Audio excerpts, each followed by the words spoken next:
이 대한민국 정치를 보려면 판도라를 보라. 오늘 판보라 소개해 주실 두 분 소개합니다. 독설 대가의 귀환, 이 전원책 변호사, 그리고 판도라 유일 고정, 최재성 전 청와대 정무수석, 어서 오십시오. 예, 안녕하세요. 아니, 왜 대본을 독설 대가의 귀환이라고. 아니, 거슬러 올라가 보니까 무려 4년 만에 판도라 찾아주셨더라고요. 저요? 네. 그렇죠. 그 4년 전에는 그때는 판도라 전성기 있지 않습니까? 네. 지금은 뭐 판도라가 있는지 없는지 사람들이 모르잖아. 독설 대가의 귀환이. 오늘 좀 심하게 얘기를 할 테니까 편집 한번 해보세요. 아니, 근데 일단은 얼굴 까먹었을 수도 있으니까 판도라 시청자분들이. 네, 정말 반갑습니다. 근데 제가 오늘 또 오다가 가만 생각했습니다. 우리나라 정치판에 정말 없는 게 있어요.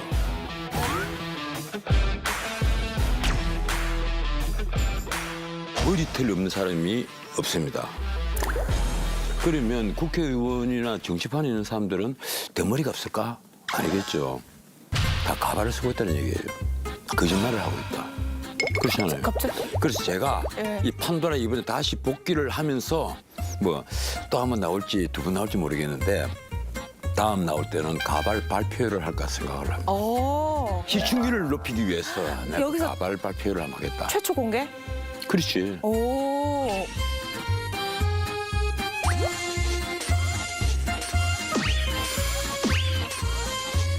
내가 왜 이 얘기 하는지 알아요? 왜요? 가발 사업 하시는 분들이 병 비싸니까 좀 값싸게 깎아주는데 한 군데는 나오지 않을까. 이 차원이 좀 다르구나.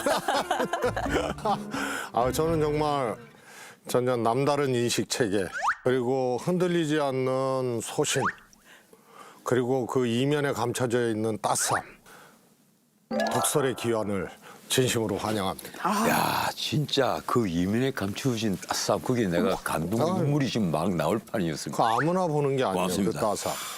네, 타 방송과의 좀 차별점을 부탁을 드리려 했는데 오프닝 토크부터 좀 차별이 확실히 된 것 같아요. 가발로 오프닝을 열어본 오늘 판보라 격전지 판세 분석 해보겠습니다. 국가대표급 정치 고수 두 분이 꼽아온 화제의 격전지 칠판에 작성해 주시면 되겠습니다.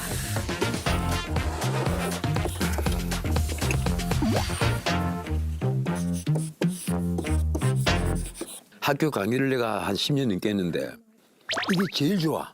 이 백목으로 칠판에 글씨 때 그 감각. 다시 애들 가르치고 싶어. 얼마나 좋아 이게. 일단은 먼저 작성을 해주신 최재성 전 수석이 소개하는 화제의 격전지부터 가보겠습니다. 쌍경 대첩, 동작 그만. 쌍용 대처, 동작 그만, 동작을. 나경원 후보와 유삼영 예. 전 총경의 대결. 근데 쌍경 대첩은 나경원, 경, 유삼영 총경. 총경. 네, 그래서 야, 쌍경 대첩. 어거지다. 그것이다. 동작 그만은 구정치, 오래된 정치인 아니에요? 예. 나경원 후보가. 그러니까 구정치, 윤석열 정권 동작 그만. 이게 유삼경 후보의 얘기고, 나경원 후보는 민주당 승리, 이제 더 안 돼. 탈환할 거야. 그래서 민주당 동작 그만.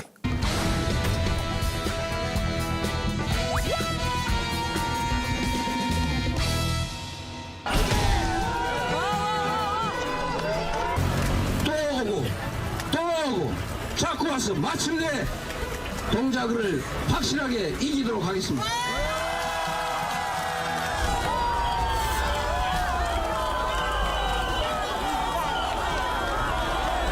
승리를 위해서 서서 죽겠다는 각오로 절실하게 뛸 겁니다. 그 처음을 바로 이곳 동작에서 시작합니다.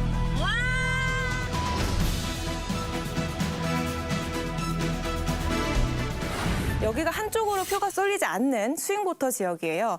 1987년 이후 총 9번의 총선 중에서 보수 정당이 4번, 진보 정당이 5번 이겼습니다. 최근 여론조사를 보면요.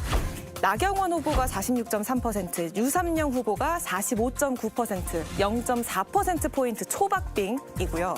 그런데 일주일 전 다른 조사에서는 나경원 후보가 50%, 유삼영 후보가 37%, 13%포인트 차가 나왔던 곳이거든요. 일주일 사이에 여론이 출렁었던 곳인 건데 일단 두 분의 이곳 판세 전망을 들어볼게요. 이 지역이 이제 관심 지역이니까 네. 한강벨트고 관심 지역이니까 조사가 여러 차례 나왔거든요. 그런데 이제 주목할 것이 적극 투표층만 이렇게 가려서 보면 이번 조사도 유삼영 후보가 근소하지만 이기는 걸로 그렇게 나와서 그야말로 여기는 한 치 앞도 볼 수 없는 극초 박빙 접전 지역이다. 사실 여기가 여권에서는 우위를 전망했던 곳이기 때문에 초박빙이다 하면은 이거 우리 조금 잘 못하고 있는 거 아니야? 라는 생각이 들 수 있거든요. 근데 자꾸 이렇게 내가 이 내공을 다 공개를 해버리면 이 개표 방송 대표를 할 말이 없으실 것 같은데.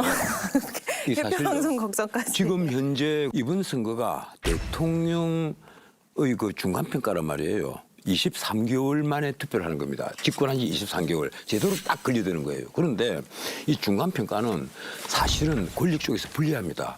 그래서 지금 지원론이냐 긴저론이냐 이랬는데 최근에 보면요. 3월 초에 국민의힘 정당 지지도가 서울에서 15%가 갤럽입니다. 이거는 15%포인트가 꼬꾸라져 버렸어요. 한 주 사이에요? 한 주 사이에 꼬꾸라진 것은 내가 지금까지 정치평론 30년 하면서 처음 보는 겁니다. 왜 이래 됐다고? 이게 뭐냐? 이거 뭔가 야로가 있는 거 아니냐? 죄송합니다. 비방송 용어를 써서.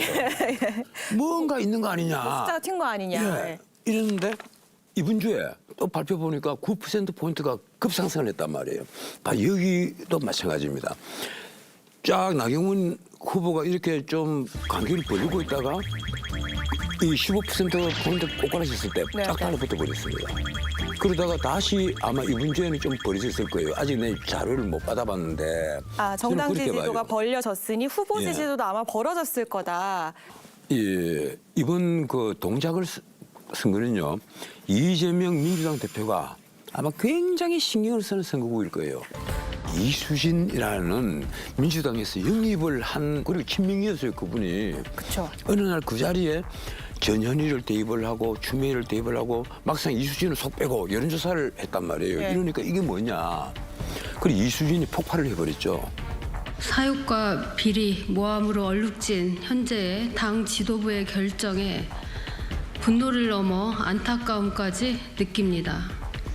저는 더불어민주당을 탈당하겠습니다.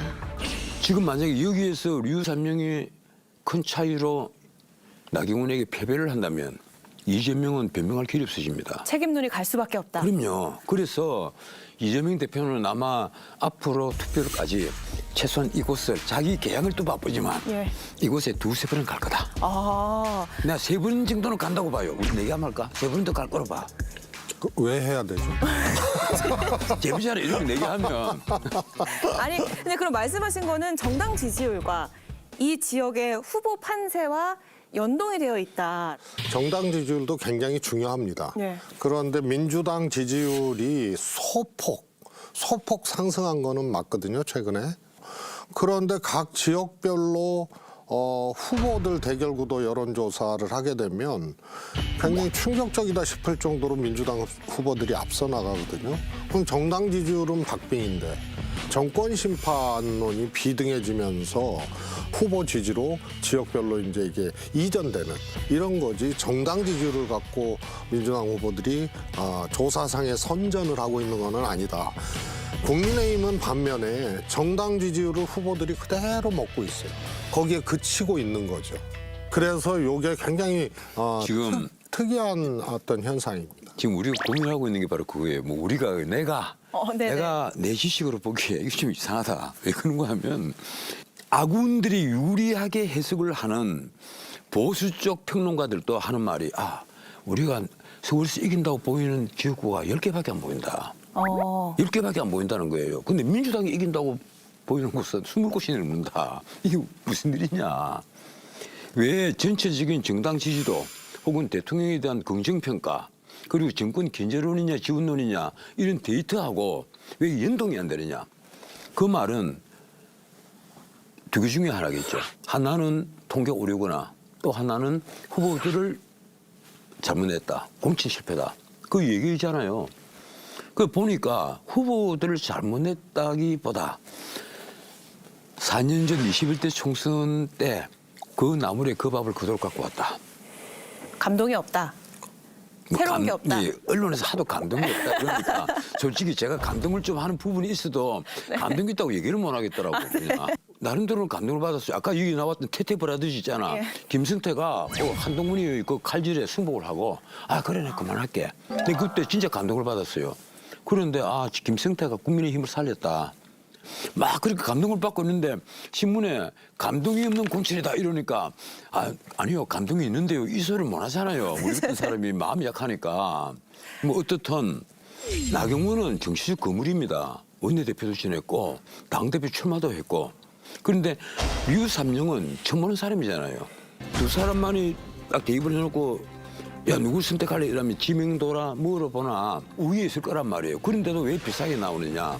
이건 그만큼 이번 선거가 후보들 어떤 자질 문제보다는 정권 지원론이냐 견제론이냐 역시 바로 거기에 포인트가 있다. 그러면 이 선거에 대한 승패의 책임은 한동훈이 있는 게 아니고 윤 대통령에게 승패의 책임이 오지게 가버리는 거예요. 두 분이 워낙 전략가 분들을 모셨으니까 좀 이렇게 판세 짜면서 후보들에게 선거 전략을 짜주는 코너를 좀 만들었는데 이렇게 되면은 후보가 할 일은 없다는 의미인가요? 아니 여기 출연료 얼마 주는데 그런 것까지 요구를 하니까 지금 나 좀 심하다 진짜. 컨설팅 비용까지 대신 아니 주. 빼앗아 먹을 것만 빼앗아 뭐 요사이 건당 뭐 1억 얼마씩 2억 얼마씩 받더라고. 그래서 깜짝 놀랐어요. 나도 그런 거 하나 살릴 걸. 저는 하여튼 공짜로 컨설팅 비용 1억 얘기하시는데 저는 메인 슬로건 후보 3명을 공짜로 제가 하나 근데 저거 정말 중요하고 무서운 얘기인데요. 지어줬습니다. 슬로건이 승패를 가르는 게 참 많았어요. 그러면 신인이 거물을 이기려면 내세우는 슬로건, 뭐 민생 경제입니까? 정권 심판론에 불을 붙인 두 가지 사건이 있었죠. 이종섭 전 장관 호주 대사 임명. 그다음에 황상무 수석의 회칼 발언. 이게 정권 심판론에 불을 붙여버린 거예요. 여러분, 우리는 민심에 순응하는 정당입니다. 여러분, 최근에 있었던 여러분들이 실망하셨던 분들이 많으셨던 황상무 수석 문제라든가 이종섭 대사 문제, 저희가 결국 오늘 다 해결됐다는 말씀 드립니다. 이러는 장면 자체가 정권 심판론에 대해서 더 불을 붙이게 되는 이런 것을 누가 기획하고 누가 했는지 그 의문이 가고요. 그다음에 두 번째로 윤한 갈등이에요. 대통령의 뜻이라고 해석이 되는 찐윤 중에 찐윤 이철규 의원이 위성정당 비례대표에 대해서 문제 제기를 했어요. 그런데 그 핵심이 주기환 광주시당 위원장인데 안 됐어요. 예. 그러니까 바로 대통령 특보로 다음날 임명을 해요. 이런 장면들을 보면서 이렇게 또 갈등을 일으키나 해서 여기에 실망하고 그래서 정권 심판론에 불이 붙었고. 그다음에 세 번째 대파. 요즘에 대파 육개장에 대파값이 비싸니까 고기 듬뿍 육개장으로 차라리 바꾸자 해서 그렇게 바꿨다는 거 아니에요? 예. 그런데 그 870원이라고 대통령이 합리적 가격이라고 얘기를 하고. 저도 시장을 많이 봐서 대파 870원이면 합리적인 가격이라고 생각이 됩니다. 850원 대리 맞습니까? 아니요! 5,000원이랍니다. 5,000원.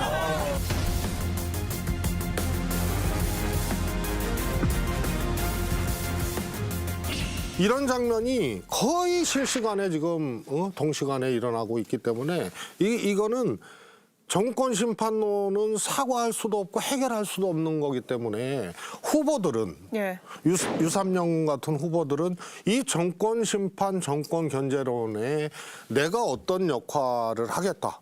이 이미지를 잘 대입시키고 그 주장을 잘하는 것이 일단 제일 큰 겁니다.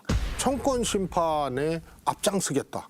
그러면 이 상황에서 나경원 후보가 할 수 있는 건 뭡니까? 나경원 후보요? 그건 컨설팅 비용을 안 주면 안 하겠다는 말씀을 아까 말씀을 하셨는데 제가 가발업에 의해서 컨설팅 나경원 그 후보를 좀 아는데 그래서 내가 안 가르쳐 주려고 그래.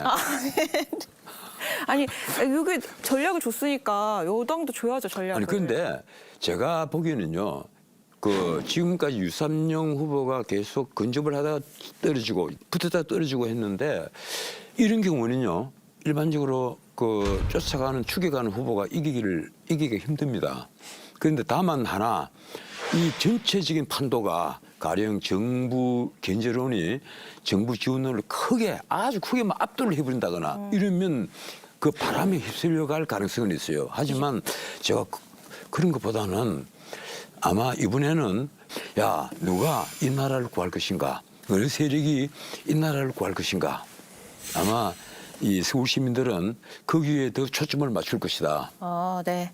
개인 컨설팅은 말을 아끼시는 제가 걸로. 예. 조금 정리를 하자면은 앞으로 보름 남은 선거 기간 동안 이 정권 견제, 정권 심판론을 그야말로 깰 수 있는 다른 게 있어야 되는데 이거는 숙제하듯이 해결할 수 있는 문제가 아니고 사과해서 될 문제가 아니다. 이전에 뭐 할 수 있는 게 없다. 그렇습니다. 예전에는요, 이쯤 되면은 국민의힘 대표와 의원들, 지도부 무릎 꿇고 살려주십시오 하고 그런 일도 있었어요. 총선 때 국민들께 살려주십시오 하고 절한 사건이 서울에서도 했고 지도부도 했고 민주당도 한 적이 있어요.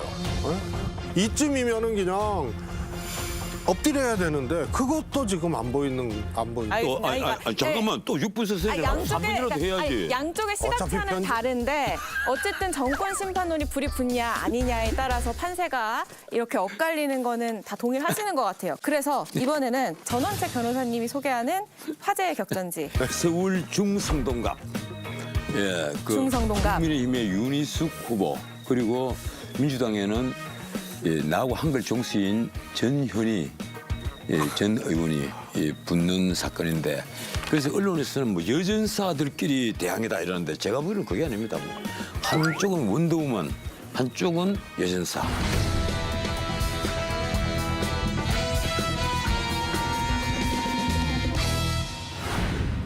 누가 누가 원더우먼이고 누가 여전사일까요? 그건 뭐 둘 다 좋잖아. 좋은 일은 해야 보수 진보 순서대로 썼겠지 뭐. 원더우먼이 그러면은 윤희숙 후보, 여전사가 전현희. 예, 그 제가 보기로는 윤석 의원을 두고 내가 원더우먼이라고 한 것은요. 이번에 과감하게 서울 중성동 갑을 선택을 했거든요. 예. 수많은 편한 지역구를 놔놓고 왜 하필 그 험지인 중성동 갑을 꼽았을까?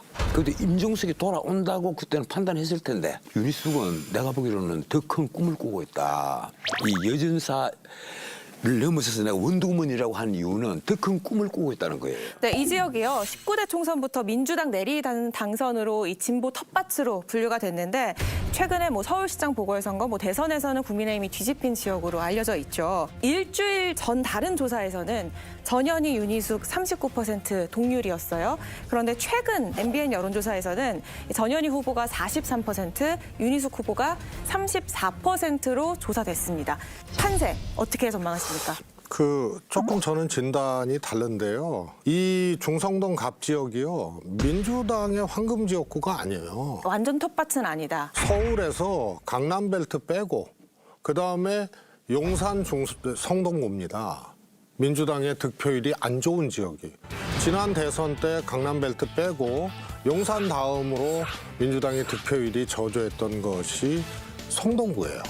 그래서 민주당의 이제 텃밭이라고 보기 어려운 것이 민주당 득표율이 상대적으로 낮은 지역이 중성동 갑입니다. 그걸 그대로 반영했던 것이 윤희숙 후보가 처음 갔을 때 어떤 후보를 넣어도 임종석 후보 말고는 윤희숙 후보가 다 이기는 조사들이 나왔었어요. 아, 네네. 그런데 전현희 의원으로 공천되면서 접전 구도가 가고 일주일 만에 전현희 후보가 앞서는 조사들이 잇따라 나오기 시작했어요. 이것도 정권 심판의 영향이다. 근데 두 후보 이미지를 보면요. 여야가 거꾸로 됐어요. 전현희의 여당 딱지, 윤희숙 전 의원의 야당 딱지 붙으면 이미지는 딱 맞거든요. 그래서 처음부터 요거는 접전 나왔던 것도 그런 영향이 있다. 간단히 보면은 중도층이 그냥 확 이동해 버린 거예요. 초기 접전에서 정권 심판론의 영향에 플러스 전현희 의원이 중도층을 받아안기 좋은 이미지. 이런 이미지이기 때문에 일주일 만에 이제 이런 격차들이 보이고요. 그래서 여기도 윤희숙 후보가 선전하기가 쉽지 않은 여건. 그런 이제 환경이 된 지역구가 아닌가 싶습니다. 왜냐하면 최선희 수석께서는 통합 차원에서 임종석 전 실장 공천 줘야 한다라고 주장하셨던 걸로 기억하거든요. 이 공천 파동의 여파는 없을 걸로 보시는 거예요, 이제? 이미 그거는 지나간 거예요. 지나간 이슈다. 그런데 이제 다른 국민의힘 발로 다른 어떤 충격이나 국민들이 흔들릴 만한 것이 없으면은 예. 그 여진이 총선까지 가는 거거든요. 그런데 그거보다 더 센 게 떨어졌어요. 최근에 말씀드린 해당 호주 대사 학생들이 임명, 황수석, 윤한 갈등, 대파 사건 예. 이런 것들이 떨어지면서 당내의 공천 갈등 정도는 그냥 한 방에 그냥 묻어버리고 정권 심판론에 불을 다시 지피게 된 사건이 실시간으로 나온 거죠. 지금 야당의 공천, 민주당의 공천을 두고 아무 일도 없었던 듯한 얘기를 하는 것은요. 내가 보기로는 이거는 너무 반민주적 태도예요. 무슨 말인가 하면 자기들 마음대로 공천을 주고 빼앗고 하는 거. 그런데 이번에 뭐 중승동 간만 그런 게 아니라 대표적으로 강북을 아까 말한 동작을 다 마찬가지예요. 지금 판세를 쭉 보면요. 그런 저런 거는 지금 다 파묻혀버립니다. 왜 파묻히느냐. 우선은 아까도 말씀드렸지만 민생이 워낙 어려운 데다가 지금 그리고 우리 그 국민들이 지난 대선 이후로 판이 완전히 절반으로 딱 나뉘어져 가지고 문자가도로 서로 공격하기 바빠요. 지금 하나 분명한 것은요. 대통령에 대한 국정 지지도 긍정평가가 40%를 넘지 못하는 이 상태가 계속되고 그리고 지금처럼 견제론이 기후론보다 훨씬 앞서는 상태에서는요. 누가 무슨 용빼는 재주가 있어도 누가 제갈군명이 옆에 있어서 한동훈 위원장에게 귀속말로 다 비법을 가르쳐준다 해도 예. 방법이 없습니다. 원더우먼도 안 되는 거예요? 선거에서 패배할 가능성이 훨씬 높아지는 거예요. 그래서 지금이라도 나는 앞으로도 한두 번 요동은 칠 수 있다고 보는 것은 완전히 계기는 마련될 수 있다. 그건 아마 한동훈 위원장도 윤석열 대통령도 그 정도는 알 지능은 있다. 나는 알고 있다고 봐요. 그래서 나는 두 분에 대한 기대를 아직도 버리지 않고 있습니다. 두 분이 권력자의 위치에 있는 만큼 적어도 우리 국민들이 뭘 바라고 있다는 것을 알고 있다면 앞으로 남은 선거일 이제 20일도 채 남지 않고 그리고 사전투표는 이제 2주일밖에 안 남았습니다. 네. 뭔가 액션이 있지 않을까 저는 생각을 합니다. 그래서 정부 여당이 그렇게 정권 심판론 불을 꺼줘야 된다는 건데 후보의 전략. 원더우먼 윤희숙 아니, 후보가 이기려면 내가 윤희숙의 그 매력이 어디 있다고 내가 그 말씀을 드리는가 하면 나는 윤희숙을 아직까지 만나본 적이 없습니다. 저도 나름대로는 경제학 공부를 굉장히 많이 했습니다. 그래서 어느 정도 알고 있다고 생각을 했는데 이 어려운 문제를 윤희숙처럼 쉽게 설명하는 사람을 내가 본 적이 없어요. 그 문제를 핵심을 알고 있다는 얘기입니다. 윤희숙은 늘 어려운 경제 문제의 핵심을 알고 있다. 그래서 나는 윤희숙은 이번 총선을 떠나서 정말 우리 국가에 필요한 인재 중에 한 명이다. 예. 또 바로 옆에 또 성동구에 이혜훈이 있습니다. 난 우리나라에 이런 경제 전문가들이 특히 두 분 다 여성인데 이런 경제 전문가들은 꼭 필요하다. 전현희 후보가 승리하려면 승리 전략. 이미 전현희 후보는 과거에 그런 이 정권으로부터 피해받은 또 혹은 탄압받는 전 정부 권익위원장 그런데도 침착하고 차분하게 대처를 하되 물러서지 않는 그 이미지를 그대로 살려나가면 제가 보기에는 뭐 감히 말씀드리지만 지장 없다 이렇게 생각이 드는데요. 조금 저는 앞으로 더 요동칠 수 있다는 것에 대해서 그럴 가능성은 별로 없다는 말씀을 좀 드리고 싶어요. 2주 안에 크게 변동 없을 거다. 예, 선거 끝날 때까지. 왜냐하면 이런 거거든요. 정권도 이거 안 되겠구나 하는데 당과 대통령 관계도 지금 이러면서 이제 이게 잘 컸고요. 그다음에 선거는 절대평가가 아니고 상대평가거든요. 그래서 공천이라는 수학 문제를 풀고 있는 각 당의 모습을 국민들이 보이는데 갑자기 사이렌 소리가 울렸어요. 민주당에서 막 소리가 나서 야, 이거 왜 이래 안 되겠구나. 해서 이제 막 점수 깎이고 막 지지율이 조금 요동치고 막 이랬는데 네. 갑자기 사이렌 소리가 들려서 보니까 이종석 대사 임명, 뭐 황수석 발언, 뭐 윤한 갈등 비례대표 이런 게 확 터져 나오면서 이 사이렌 소리가 정권 심판론에 해당하는 거거든요. 그걸로 인도한 거예요.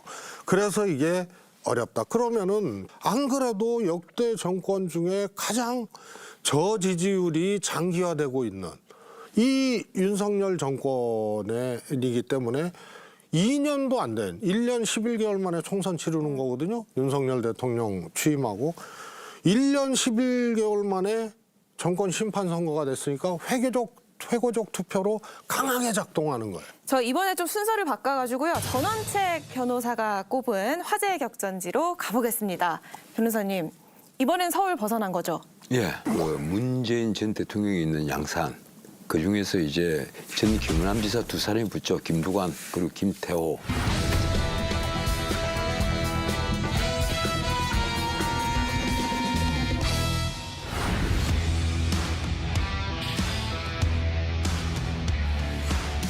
제가 양산에 4년 동안 의정 활동을 하면서 양산의 현재와 과거 그리고 미래에 대해서 또 양산의 해난에 대해서 소상하게 파악하고 있고 어떤 절차와 행식을 거쳐서 양산의 미래를 설계하고 추진할지를 명확하게 제가 갖고 있기 때문에 김태호 후보보다는 강점이라고 생각을 합니다. 결국에 어떤 새로운 기대, 이 지역의 어떤 변화에 대한 새로운 기대를 제가 받고 있다는 것이고 새로움과 낡음의 어떤 대결 그런 형태라고 보고 있습니다. 바로 미래라고 생각합니다.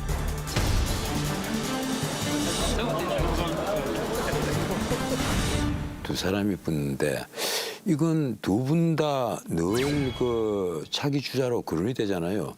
그래서도 흥미롭지만 이 두 사람 중에 한쪽이 꺾이는 곳이 사실은 낙동강 벨트에서는 치명타를 입는 게 되는 겁니다. 어느 쪽에 이기느냐에 따라서 낙동강 벨트에 승패가 달려 있다. 치명타를 입어버리죠. 라는 말. 뭐 설령 다른 지역 한두 곳에서 이긴다 하더라도 만약에 김두관 후보가 패배를 했다. 이렇게 되면 민주당은 아마 굉장히 억울해할 거예요. 그리고 지금까지는 약간 1%포인트 이겼다가 또 밀렸다가 동률을 기록하다가 아주 흥미만점의 그 레이스를 펼치고 있는데 제가 보기로는 이 지역 역시 승패는 두 사람의 능력을 떠나서 아마 하늘이 결정할 겁니다. 일단은 MBN 여론조사를 보면요. 김태호 후보가 47%, 김두관 후보가 46%입니다. 지지율 1%포인트 차이면 그냥 차이가 없는 상황이다라고 보면 되는 건데 양산을 판세 앞으로 어떻게 전망하시는지 두 분의 의견을 먼저 예. 들어볼게요. 나는 두 사람을 다 잘 알아요. 아, 개인적으로 친분이 예, 있으신 근데 아니 거예요? 김두관 후보는 이상하게 공항에서 자주 마주쳐요. 부산에 자주 서로 가시나요? 반갑게 인사를 하고 이러는데 또 김태호 후보는 저하고 개인적으로는 뭐 형하고 하는 식으로 아주 친합니다. 두 분이 능력을 다 잘 알고 있고 두 분이 정말 입지적인 인물이잖아요. 굉장히 인생의 승부를 자주 걸어왔고 그리고 그 승부가 통했던 분들이란 말이에요. 그런데 두 분에게 공이 필요한 것은 나는 그 아주 부드러움 그리고 겸손함 이런 건데 두 분 다 그런 장점을 갖추고 있어요. 두 분 다 부드럽고 두 예. 분 다 겸손함 예. 있는 분들이죠. 예, 그래서 내가 보기에 앞으로 이 두 분 다 우리나라에 꼭 쓰일 정말 이 동양인 것은 분명한데 가급적 이번에는 또 이 김태호 후보가 한번 이어서 또 영향을 발휘를 해줬으면 좋겠다. 뭐 김두관 후보는 패배하더라도 또 민주당의 차기 주자를 뛸 수가 있으니까. 수석님 어떻게 전망하십니까? 여기도 이제 흐름은 비슷한데 김태우 후보는 어려운 선거를 안 해봤거든요. 국민의힘의 텃밭이라고 하는 합천에서 지역구하고 경남도지사하고 특히 2006년도에 김두관 후보하고 도지사 놓고 경쟁했을 때는 노무현 정부 이 마지막 해 예. 1년 남긴 그 상황에서 전국에서 완전히 참패를 했어요. 당연히 그때는 경남도지사는 압승을 이 김태호 후보가 할 수밖에 없었는데 그래서 좀 쉬운 선거만 했다. 지역적으로. 근데 김두관 후보는 그 경남에서 이장하고 군수하고 그러다가 또 도지사하고 국회의원하고 그래서 어려운 선거만 해본 사람이에요. 그게 이제 막판 가면은 빛을 발할 것이다. 그래서 결국은 이제 후보 이건 그야말로 인물 싸움이다. 그런데 김태우 후보가 정권 심판론을 차단하는 효과, 그리고 그 지역이 다른 지역에 비해서 조금 정권 심판론이 조금 불붙은 정도는 아니고, 요 두 가지가 김태우 후보의 하나의 유리한 환경이라면 예. 어려운 선거만 치러본 김두관 후보의 저력, 경험, 이런 것들이 그야말로 어떻게 나타날 수 있을지, 그런 것이 그야말로 작용이 되는 그런 지역구라고 봅니다. 두 분이 이렇게 말할 정도면 여긴 진짜 격전지. 그야말로 양김 시대가 열린 거예요. 양김 시대 마지막까지 지켜보도록 하고요. 저희 마지막 격전지로 넘어가 볼게요. 최전 수석님, 어디로 가면 됩니까? 저는 부산 사상.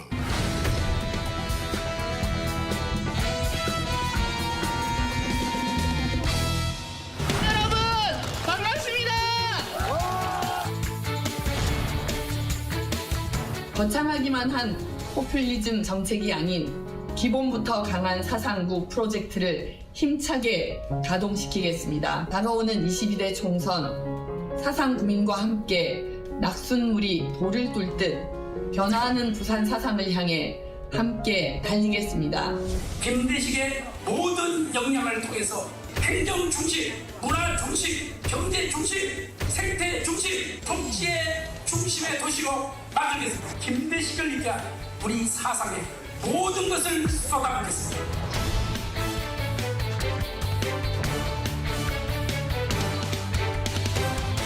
일단 최근 여론조사 먼저 보면요. 김대식 후보가 46.3%, 배재정 후보가 46%, 마찬가지로 사실상 거의 차이가 없는 초접전 양상입니다. 흐름은 앞선 세 지역구하고 똑같습니다.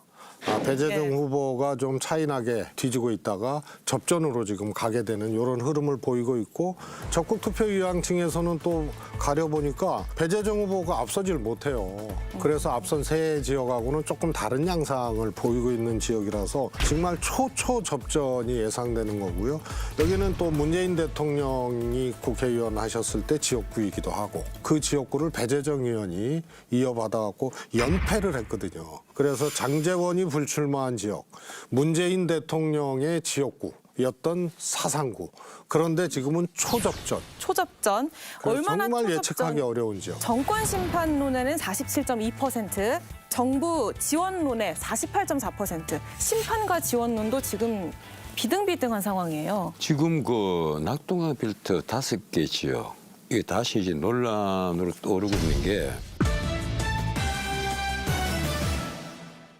비등비등한 상황이에요. 지금 그 낙동강 빌트 5개 지역, 이게 다시 이제 논란으로 떠오르고 있는 게, 엑스포 유치가 그 실패를 하면서 정권의 무능을 드러낸 사건이 돼서 부산 시민들의 실망이 굉장히 크다. 예. 그게 아마 선거에 큰 영향을 미칠 거다 이랬는데, 이재명 대표가 피습을 당하고 헬기 타고 서울대병원 나르시아했을 때 완전히 부산을 무시하고 있다. 부산은 사실 민주당 끝났다, 이런 말이 돌았습니다. 그걸 다 덮어버리고 문제를 일으켰던 겁니다. 그런데 그다음부터 이제 다시 분위기가 가라앉고 했는데, 이 김대식 후보가 일문학 그 박사 과정까지 이수를 하고 대학 강당까지 있었던 분인데, 그리고 여의도 연구원까지 있었지 않았습니까? 예. 그럴 정도로 굉장히 노력을 많이 한 그런 분이에요. 이 정도의 사람 같으면 어정단상에서도 난 충분한 사람이다. 근데 여기가 문재인 전 대통령을 제외하면 쭉 보수정당 후보가 당선이 됐던 곳이잖아요. 아니죠.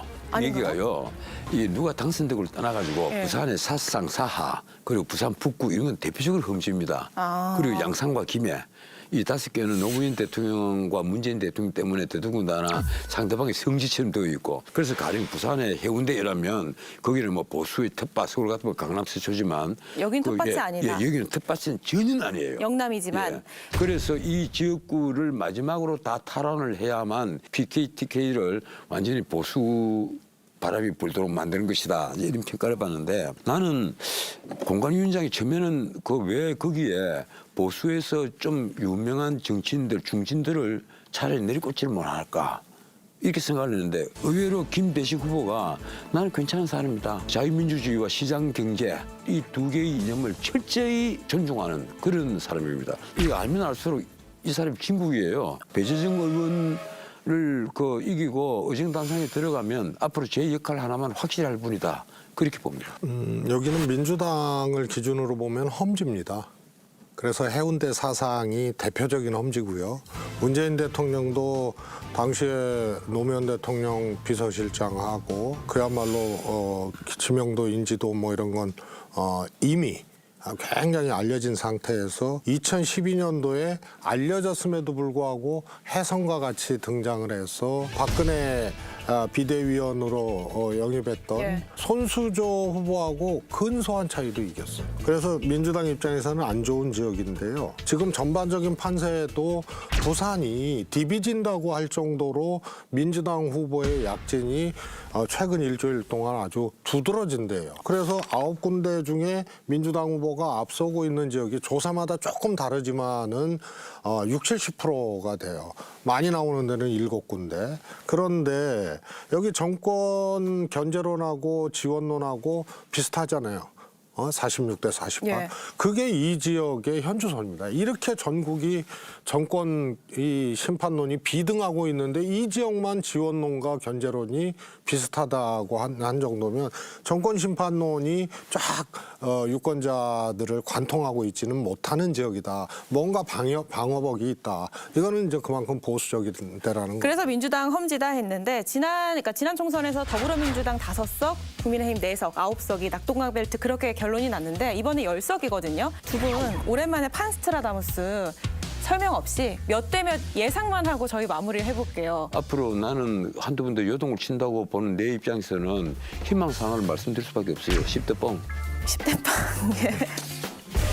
그 간단한 선생님. 답을 주고 아주 표준까지 딱 질문이. 하고 국문현답이었나요? 저는 6대4. 6대4. 민주당이 6대4로. 이거는 그냥 정말 현실적 전망으로. 그럼 우리 그 마지막으로 하나 제안을 드릴게요. 우리 누가 이기는가에 따라 소주 3병에 삼겹살 5인분. 10대 빵으로요? 10대 빵 아니 대. 5대5 5명 중에 지금 6대4로 그쪽이 민주당 쪽이 이긴다고 이랬습니다. 근데 그거는 소주를 사시려고 10대 0으로 얘기를 아예 하신 거예요. 아니. 10대 누가 이기느냐에 10석. 따라서. 5대 6대 4면은 변호사님이 사시는 거고. 예. 그러니까 예. 스코어가 아니고 승패로. 예. 예. 승패로. 저는 이기는 쪽 응원하겠습니다. 그럼 우리만 여기 스태프들도 있고 하니까 자, 소주 5병. 저는 뭐 삼겹살 10인분. 지시면은 소주를 사주시고요. 예, 소주 다 제가 지면은 가발을 사드리겠습니다. 가발치는 좀 비싼 거 쓰는데. 협찬 받아오려고 그러죠. 아닙니다. 외국에는 가끔가다 그런 경우 있어요. 전 가발입니다. 이런 얘기를 하는 정치인들이 있습니다. 그 가발에 대해서 조금 또 개념치 않고 그래서 제가 만약에 가발을 쓰면 그럴 거라고 지금 말씀드리는 겁니다. 예, 알겠습니다. 가발 발표를 하겠다. 다음 주에 하시는 거 아니에요? 다음 주에 여기서 할지 뭐 다른 데서 할지 출연료를 얼마나 주느냐를 보면서 제가 결정을 하겠습니다. 두 분과 함께한 저도 판보라 여기서 마무리하겠습니다. 보름 남은 선거판 끝까지 판보라와 함께 해주시고요. 여기서 두 분과 인사드리겠습니다. 저희는 다음 주 월요일 밤 11시에 찾아뵙겠습니다. 시청해주신 여러분 고맙습니다. What seems to be our